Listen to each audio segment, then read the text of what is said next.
Yeah, shouty. My people, what's good? It's your brother Ed Long Jr. checking in, and I hope that you are well. Listen, I was talking to a friend of mine the other day, and the conversation really pained my heart, because here it is. He's a pastor who's going through a divorce right now. And he was telling me how people who he's counseled have been reaching out to him, people that he and his now former spouse counseled, have been reaching out to him saying, how are y'all gonna get a divorce when y'all coached us, counseled us, when we were going through various situations, and y'all told us just pray through it and be faithful, and God's gonna work it out and all of these things, but yet y'all are getting a divorce, and here we are, our relationship is better, we're flourishing, we're in a better place, but yet we can't believe it. Y'all are getting a divorce, and it's no infidelity that's taking place. There was no physical abuse that's taking place, but just one of the partners in the marriage is really just giving up on the marriage. And here it is. My friend is feeling bad, feeling condemnation, if you will, feeling like, man, these people are right, I'm a failure, all of these different type of things. And as we were riding in the car and talking about this situation, I said this, I said, listen, you cannot get down because your situation did not turn out how you may have wanted it to turn out and how others expected it.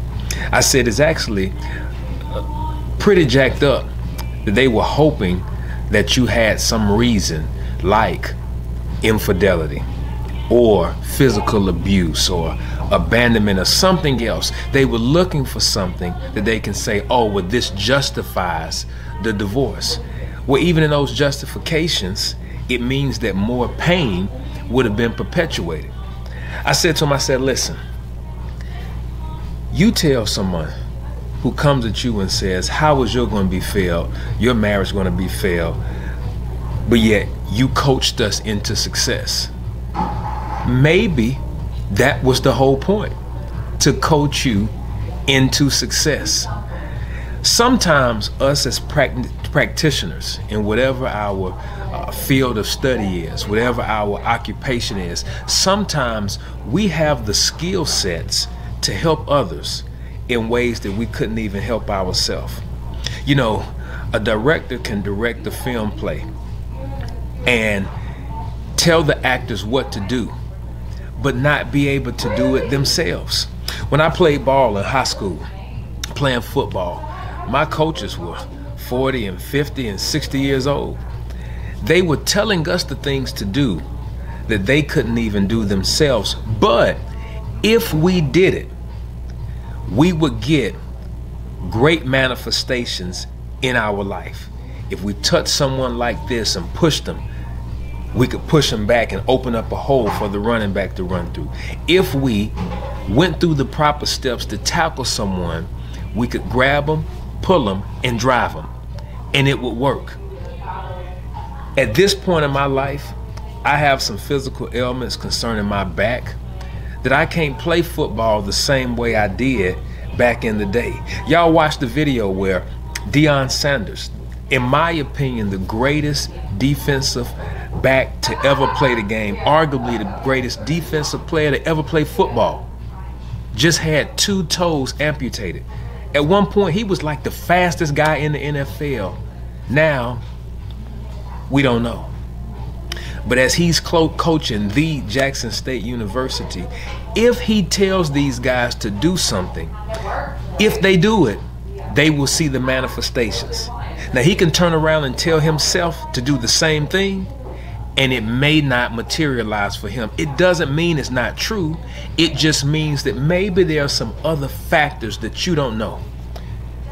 Maybe there's some other things, some other pain, some other shortcomings, some other things that he doesn't have the ability to do and show the manifestation of in his own life. What may show true in your life, young man, young woman, if you listen to the coaching. I'm a relationship coach. I'm in a marriage that's flourishing. We on set right now doing something awesome that I can't wait to share with you.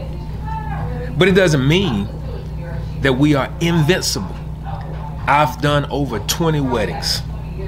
I've relationship coached numerous amounts of couples and individuals. When they have applied what I have shared with them, it has worked. I don't share the same thing with every couple though, because every couple has different things taking place with them. So my coaching is not one size fits all. And I'd be darned if one of them ever came to me and said, well, you should have done and you should have did what you told me to do. My situation is totally different than your situation. So the medicine that I prescribed you, the coaching that I lended to you, was unique to you and your situation. I want to speak for pastors right now, because a lot of marriages in ministry are failing. That hurts my heart. But I don't want us to make the mistake of grouping everybody together, because everyone's situation is not the same. And so we all have to give an account for our own lives. I want to challenge you right now that if you see someone in any field that you're in, if you're in finance, if you're in sports, if you're in ministry, if you're in logistics, whatever it may be, whatever industry you're in, if you're a coach, if you're a mentor, if that one that works with you, that has helped you go from zero to being a hero, whatever it is, if that person, if you ever see them come up short in the spaces where you had them on the pedestal, I want you to first stop, and before you go and try to condemn them, I want you to first pray for them. Then I want you to take a moment to realize, I don't know everything about them. All I know is what I know. And there could be some things outlined that I was not privy to. It doesn't mean that what they told me didn't work. Clearly it worked. I got the bag, I got the position, I got the elevation. I've seen the manifestation of their words and their coaching showing up in my life.